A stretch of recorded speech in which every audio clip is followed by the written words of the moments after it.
Your Creative Push, episode 51. Paint what you love, and the rest will follow.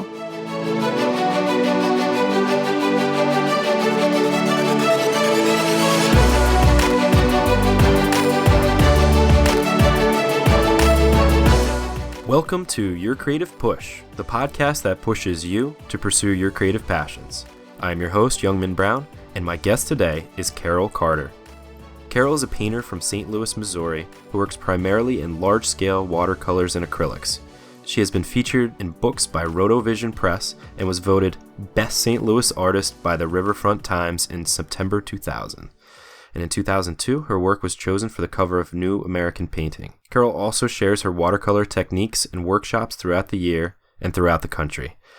Carol, thank you so much for coming on the show. Can you tell me what I missed in that intro and maybe give us a peek into your personal life? Hi, Youngman. The intro was pretty good. I would like to say that I also teach a little bit internationally, offering a workshop in Morocco this year in September. But otherwise, it's pretty good. I have numerous shows and publications around the country. My personal life, I live in St. Louis. I have one son. He's grown and launched, and I'm a full-time artist, and I'm happy to say that I'm able to sustain a career over the course of 40 years through painting and small amounts of teaching. And I'm happy to do it, grateful to do it. Yeah, absolutely. I think a lot of people, that's their dream listening right now. And Yeah. I think it's pretty obvious when you see your work, why you're able to do that. You have such a unique style, and you use your colors very, I don't know what the word is, bravely, I guess is the word. Yeah, pure color. It's Yeah, for sure. pure color, not grayed down too much, real vibrant, very striking color. How long did it take you to kind of develop and figure out your style? Oh, geez. I would say probably when I graduated from graduate school in the mid-'80s, I sort of evolved into the artist I am today. And then from that point on, I just sophisticate my style as it was revealed to me. But I think it took around 10 years between undergrad and graduate school to come to my own voice. Basically, what I tell my students, you have to learn to see the world in your way. And that takes a lot of work. But first, you have to get a lot of academic training in order to uncover your own voice, which I did. Yeah, I love that idea of, figuring out how you see the world. What advice would you give to people, or do you give to your students to kind of figure out how you do see it? Because I think a lot of times people can kind of put the blinders on and see the world how they think, they're supposed to see it. Right.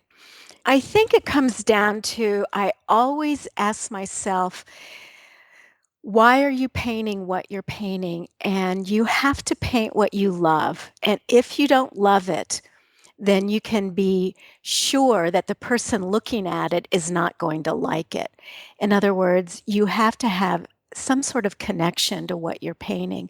Now, that as a professional artist has to be modified a bit, because as a professional artist, you're asked to paint commissions. And commissions don't always fall into the category of painting what you love. But as an artist, in order to develop more purely, you have to love what you're painting and what you're communicating. It has to come from within. That takes a lot of self-examination and hard work, but you can arrive at it. Really, you can. I'm surprised I did, but I did. And so if I can do it, you can do it. And would you say that you kind of figure out what you actually do love while you're painting, or is it like afterwards as you like look upon what you finished and you're saying, okay, that's right? Or is it more like during the process of painting it? I think it's a bit of both. I think initially you paint something, some subject or some direction because you love it. And then during the process of the painting, you either grow closer to it or you get pushed farther away from it. And I think it literally happens both ways in the duration of a painting, because almost every painting I work on, there's one point where I dislike it or hate it or am discouraged and want to end it. And that's sometimes when I walk away from it. But then I always return to it and solve it. And what I say to my students about a journey like that is when you start a painting and you have a blank paper, you tell the painting what you know from the beginning to the middle of the painting. And from the middle to the end of the painting teaches you what you don't understand. And from that point on, when you get a little bit lost in the painting, you have to be humble enough to relinquish your initial preconceived notions of how to solve it and go with the painting process to where it needs to take you. And then you learn something and you come to a better resolution, but you have to have humility. So every day I try to go into the studio and be a little bit humble in the creative process to learn a bit more, take a bit more risk. I love that idea. It really opens up that idea of like a communication with your art and, in a way, a communication with yourself. Exactly. Yeah. I almost feel like the first half of the painting is the academic and the rules and the principles of the designs and all. And then the last half of the painting is the courage and the risk and discovery and the new voice. And then that's how you hammer home a new vision. And that's how art grows. That's how my art grows and how art in general grows. It's first words, and then eventually the words become poetry. Ooh, I love I that. know. I love that too. I love I- that too. I tell my students, first, a teacher gives you words to make sentences, and then it's up to you to practice those sentences and deepen them in order to make your own voice in poetry. And that only comes on your own terms. But that's why we go to school and study, and then that's why we turn away from school and do our own work. So Carol, you're killing it. I love I that. I know. love that. And it's for you too as a writer. I'm sure you know Yeah. that. I'm Oh, sure you yeah, that relate to translates that. so well. Yeah, yeah. Yeah. For sure. Absolutely. Do you find that kind of going along with that idea where you learn something from your last painting and then when you're kind of communicating and, doing that first phase of the next painting, do you feel like it's like a kind of a continuation, like you're like evolving like that quickly from one painting to another? Oh, yeah. There is a continuum. And year to year, it builds and builds and deepens. Absolutely. That's so cool. In that way, it kind of gives you inspiration to kind of just continue on to the next thing. Because I know that's a lot of times that's something that I kind of struggle with is when I'm done either writing something or creating something, I take, I think, a little bit too long to investigate what I've just done and kind of just analyze it too much. Right. And before moving on to the next thing, like there's too much of a gap in between. So I love that idea of kind of just quickly learning from it and taking the lessons into the next piece. Right. Yeah, exactly. And in art, or at least the kind of art that I do, you sort of deepen it by having a series. So I might get interested in a series of works, which might be 10 or 15 paintings. And then once that series is done, then you close the chapter and maybe start a new series or have a break. But that's how my work evolves, is I like to have not just one great statement, but maybe a body of work. Or maybe in your case, like several great chapters of a great book. Exactly. Yeah. You just kind of get moving and build on that momentum and theme. Right. Exactly. Carol, could you take us back to your first or maybe one of your first creative moments and tell us that story? I would say that one of the most significant creative moments for me was when I was in graduate school. And that story goes as follows. I went to graduate school when I was in my late 20s, and I basically didn't know what to paint. I felt like a very facile painter, but I had nothing to say. I had no content to my message. So I just painted abstraction the whole first year of my 2-year program. And because I had no idea what to paint.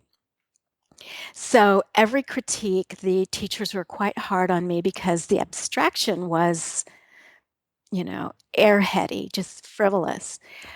But at the end of the first year, one of my teachers came in and there was a predominant blue shape in my abstraction throughout the whole year. And finally she said, "Carol, what are you basing this blue shape on?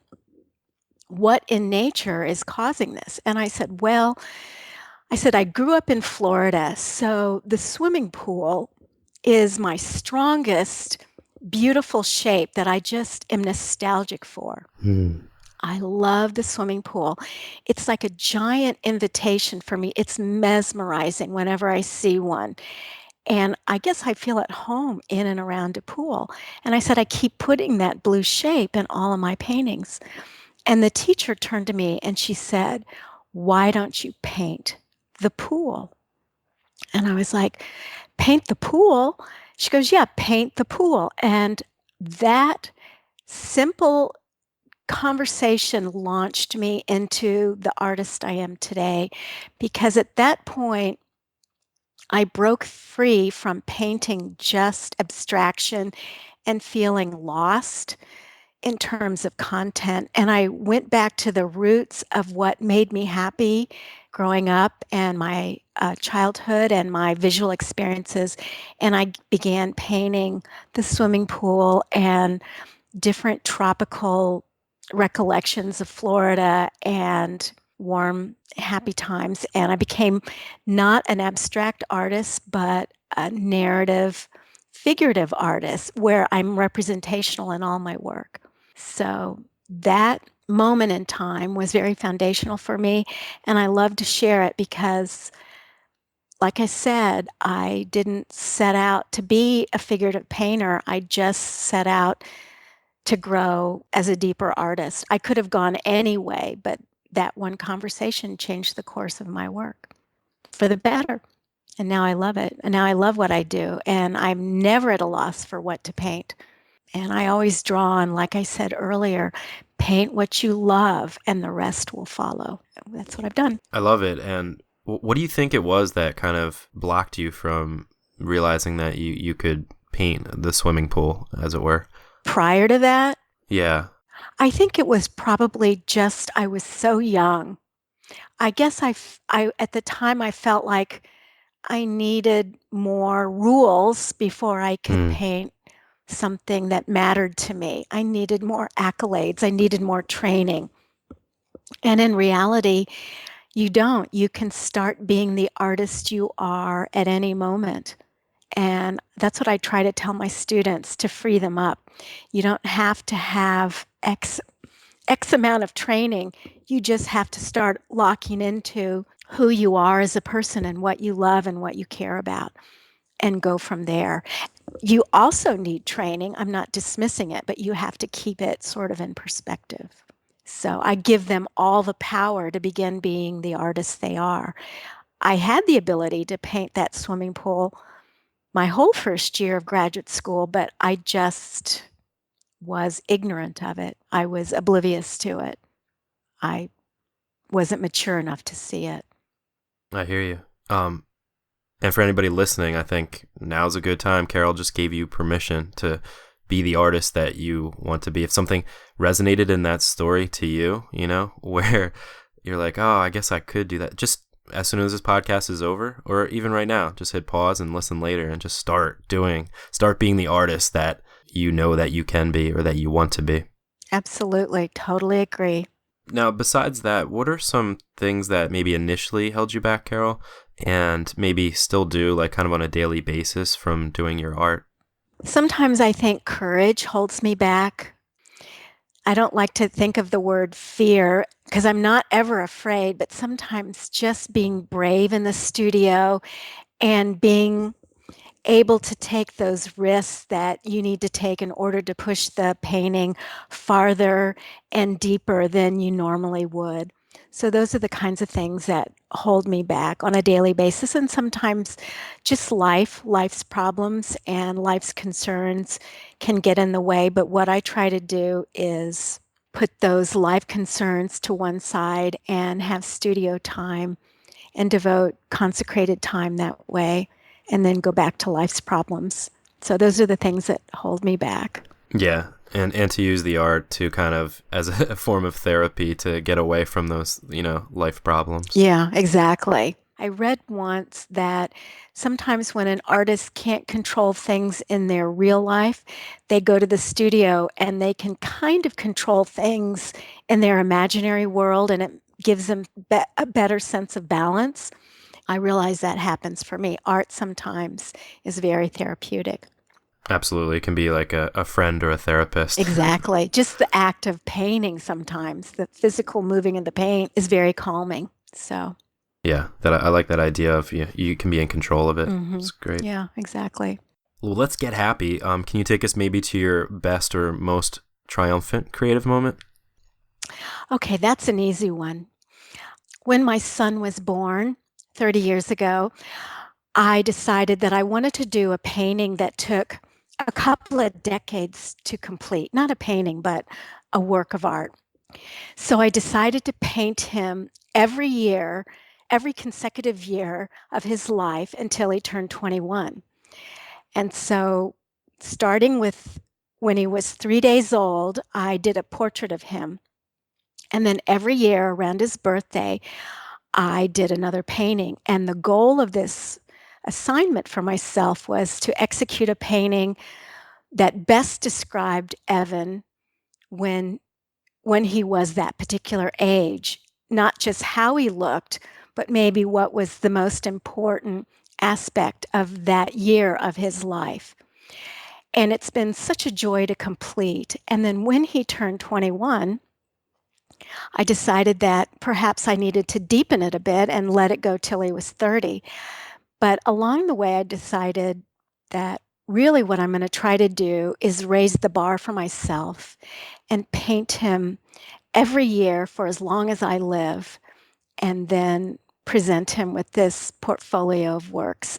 So basically, what you're going to see is a visual documentary of a child growing up, of Evan in particular growing up, and then my art changing over the course of however many years that happens. And if I can do this, I think I'm the only person in art history that has done this. Now, many photographers have done this, but I don't recall anybody painting a portrait of somebody every year throughout their lifetime. So that's one of my most creative efforts that I uncovered in my career. And you can see it online. It's under Growth Portraits. Amazing. We will link that in the show notes. I was going to ask if that was able to be seen. I love that because it's not only showing his growth, but also your growth as well, and him changing as well as you changing. It's such a beautiful idea. Exactly. Yeah, I love that story. Thank you for sharing that one too. Can you tell us what is your formula for balancing your time with, as a professional artist, you are kind of creating, and you create a lot of work as well. I do. How do you kind of balance your time and, get the work out, but still, enjoy life? Oh, well, it is a challenge, but basically I try to work 5 days a week and then market my work or promote it a little bit at night online or in other ways, and then usually take the weekend off to enjoy life. But when I had a small child and more demands, I can't say it wasn't an effort or a struggle, but I just think that you need to promise yourself to show up to the studio or carve out that time for your creative work. So I'm very disciplined that way, and that's how I balance it out. Now I have all the time in the world to do it, so it's not as much of a struggle, but I do recall when it was. For decades, it was. Now the struggle for me is financial. I have to do a lot of things in the studio to make the studio financially work. So That's the other demand. But that's a good demand. Yeah, that is a good That's a demand. good demand. Yeah, Yeah, for I sure. like that. Before we get into our final push, I'd just like to ask, what does art and creativity bring to your life? Well, I think it brings such an expression of soulness and wholeness to me. I feel so fulfilled being an artist. I feel like that's the best way I express myself and communicate with my fellow man and communicate what's going on inside of me, as well as just the deeper translation of life in a visual term. I think we all need waymarks to understand the human experience. Some of us through words and novels, some in poetry, some in dance, and some in visual arts. Those are waymarks. Those are creative markers that show us the path that we're on. And for me, my art, is part of my voice and sharing in that path. And it just brings a sense of well-being to me, of wholeness, connectedness, which I relate to, and I'm sure you as a author relate to. Absolutely. You pretty much nailed it. I mean, that's the perfect answer. And Yeah, it should bring that. It should be, a part of you. And looking back at it, you can almost read the story of your life. You can see where you were. You remember it like a smell almost, where you were when you did certain paintings and what that painting means to you. exactly. Yeah. They are very meaningful. They're visual documentaries of my journey, and they're in other people's collections, so they're taking care of them too. So, and a lot of them are in my collection, but a lot of them are out as well. I love it. Now, Carol, this has been like one giant push, and I really appreciate that. But it's time for our final push, and this is where I ask you to really give that final push to somebody who's listening and already inspired and is thinking, maybe I can do this for the first time, or maybe I need to get back into this, or maybe I just need to stop being lazy and do my work, and just give them that push into being creative and doing art. Well, I've thought a lot about what makes a good artist a great artist, and I come back to all the time the notion that to be a good artist means showing up at the studio almost every day of the week. And then on the days that you can't work, show up to your studio and look at what you've done. There is no other way that's going to pull you along through the journey of life and studio time to get you involved. It's hammering at the struggle every day, no matter the inspiration. I am telling you, there are days and weeks that I've gone to the studio and you paint your way through the resistance. You show up to work, and that is the creative push you need.